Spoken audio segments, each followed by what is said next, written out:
എന്തിനാണ് കാര്യങ്ങൾ ഇങ്ങനെ കോംപ്ലിക്കേറ്റഡ് ആക്കുന്നത്? വനിതാ സംവരണ ബിൽ തനിച്ച് അവതരിപ്പിച്ച അത് എതിരില്ലാതെ പാസ്സാകുമെന്ന് സർക്കാരിന് അറിയാഞ്ഞിട്ടല്ലല്ലോ അടിമുടി ദുരൂഹതകൾ ആരോപിക്കപ്പെടുന്ന മണ്ഡല പുനർനിർണയവുമായിട്ട് അതിനെ കൂട്ടിക്കെട്ടിയത്. പോരാത്തതിനൊരു മുൻകൂർ ജാമ്യവും. സംവരണം തടഞ്ഞാൽ സ്ത്രീകൾ പൊറുക്കില്ലത്രേ. ചുരുക്കി പറഞ്ഞ ഈ FCR എതിർക്കുന്നത് തട്ടിപ്പ് മറയ്ക്കാനാണെന്നുള്ളൊരു പുകമറ ഉണ്ടാക്കിയില്ലേ, അതിന്റെ മറ്റൊരു പതിപ്പ്. BJPക്ക് സ്ത്രീകളോട് പ്രതിബദ്ധതയുണ്ടെങ്കിൽ ഉടനെ സ്ത്രീ സംവരണം നടപ്പാക്കാം. അതിനുശേഷം ആശങ്കകളൊക്കെ പരിഹരിച്ച് മണ്ഡല പുനർനിർണയം നടത്തുകയുമാകാം. പക്ഷെ ചെയ്യുന്നില്ല. BJP ആണ് മറുപടി പറയേണ്ടത്. ലോക്സഭയിലും നിയമസഭകളിലും 33% വനിതാ സംവരണം ഉറപ്പാക്കിയ നിയമം പാസാക്കിയത് 2023-ലാണ്.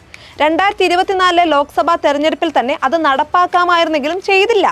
പുതിയ സെൻസസ് നടത്തി ജനസംഖ്യാനുപാതികമായി മണ്ഡലങ്ങളുടെ എണ്ണം കൂട്ടിയ ശേഷം 2029 ലോക്സഭാ തെരഞ്ഞെടുപ്പിൽ നടത്തിയാൽ മതിയെന്ന് സർക്കാർ അങ്ങ് തീരുമാനിച്ചു.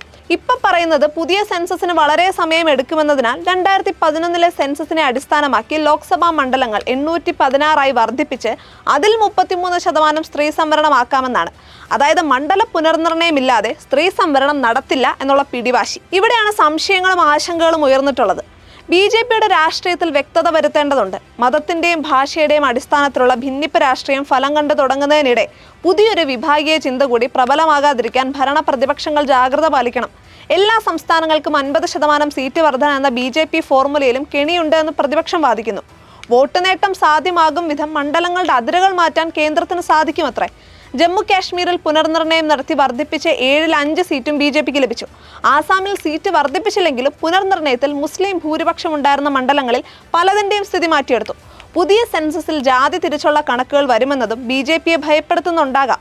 ദളിത് രാഷ്ട്രീയം ശക്തി പ്രാപിക്കുന്നത് BJPക്ക് ഗുണകരമാകാനിടയില്ല. 2024 ലോക്സഭാ തെരഞ്ഞെടുപ്പിൽ BJP ഉദ്ദേശിച്ച വിജയം ലഭിക്കാതിരുന്നത് അവരുടെ അരക്ഷിതാവസ്ഥയ്ക്ക് കാരണമാണ്. 2029 സ്ഥിതി ഇതിലും വഷളായാൽ അധികാര നഷ്ടം ഉണ്ടാകും. രാമജന്മഭൂമി പോലുള്ള മതവികാരങ്ങളിൽ കേന്ദ്രീകരിക്കാവുന്ന വോട്ടുകൾ അതിന്റെ പാരമ്യതയിൽ ലഭിച്ചു കഴിഞ്ഞതിനാൽ പുതിയ തന്ത്രങ്ങൾ കണ്ടെത്തിയേ തീരും. ദക്ഷിണേന്ത്യയെ ആശ്രയിച്ചിട്ട് കാര്യമില്ലെന്ന് BJPക്ക് ബോധ്യപ്പെട്ടിട്ടുണ്ട്. ഇങ്ങനെ ചിന്തിച്ചാൽ മണ്ഡലങ്ങളുടെ എണ്ണം വർദ്ധിപ്പിക്കുന്നതും അതിര് മാറ്റുന്നതുമൊക്കെ ജനാധിപത്യത്തിന്റെ ഭാവിയേക്കാൾ BJPയുടെ ഭാവിയോടാണ് ചേർന്ന് വരുന്നത്. സംശയങ്ങൾക്ക് മറുപടി നൽകുന്നതിന് പകരമാണ് സ്ത്രീ സംവരണത്തെ രാജ്യത്തിന്റെ രാഷ്ട്രീയ ജനാധിപത്യ ഭാവി നിർണ്ണയിക്കുന്ന മണ്ഡല പുനർനിർണയവുമായി കൂട്ടിക്കെട്ടിയത്.